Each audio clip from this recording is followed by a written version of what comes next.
नमस्कार प्रणाम। हम सोनू संगम रउलो के आज हम बतावल जाता ये वीडियो में बतावे जा रहल बनी कि भोजपुरी कोनो भी गाना गंदा ना होखेला और ओकर हम गाना और वो लोग हम गाना सुनम और ओकर अर्थ भी बताएं। तो चलिए रउआ लोग हमारे वीडियो पर बनल रही और चलिए हम ये गाना के ये हम वीडियो को स्टार्ट करतनी।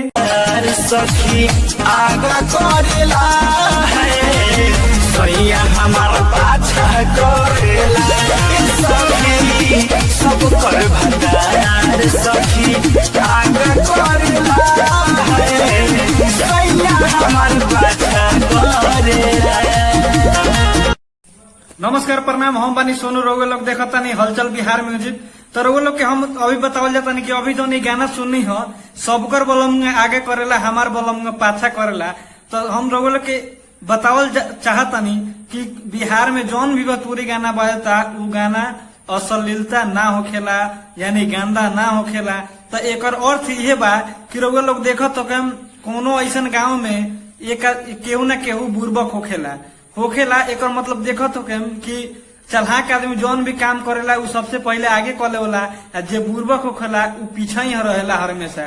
तो उहे अपना पति के बारे में पत्नी कहतरी कि सब करे बोला मुआ अरे आगे करेला है आ सैया हमारा पाछा करेला ए सखी। तो चलिए हम नेक्स्ट वीडियो में और बतावल चाहता नहीं कि कौन गाना के का अर्थ बा और कोनो गाना भोजपुरी के अश्लीलता ना होखेला और गंदा ना होखेला। तो चलिए हम स्टार्ट करता नहीं नेक्स्ट वीडियो। अरे चूला बटू काहे इतना, अरे चूला बटू काहे इतना कोहर तारू हाला। भैया अवतार भागो जो भोसड़ी वाला अरे भागे ना, अरे भैया अवतार भागो जो भोसड़ी वाला अरे चोला। अरे चूला बटू काहे इतना कोहर तारू हाला। भैया अवतार भागो जो भोसड़ी वाला अरे भाग रे, भैया अवतार भागो जो भोसड़ी वाला अरे बनू तो बवरिया उखाड़ लो। अभी अभी रउआ लोग सुननी है भैया आवत तारे भाग रे भोसरी वाला। तो रउआ लोग डराइए लोग भाई ये गाना में तो सीधे गोरी आवत भाग रे भोसरी वाला। तो चलिए हम रउआ लोग के बतावल चाहता नहीं कि एमे ये कोनो गाड़ी नहीं खे देवल गल, एमे कोनो अश्लीलता के उपयोग नहीं खे कल गल। तो हम बतावल जाता नहीं कैसे और रउआ लोग सोचते भाई में तो गालिये देता सीधे भाग रे भोसरी वाला, केहू के माँ जी के केहू के माँ के गालिये देवल जाता।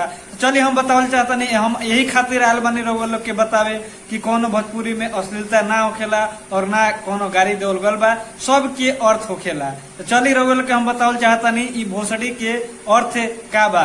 तो हम बताओ तनी ई घटना है पूना में एगो गाँव बा भोसड़ी वाला। तो एगो लड़का एगो लड़की प्रेम करता लो। तो वो जौन लड़का बा उ भोसड़ी वाला गांव के बा, ठीक बा।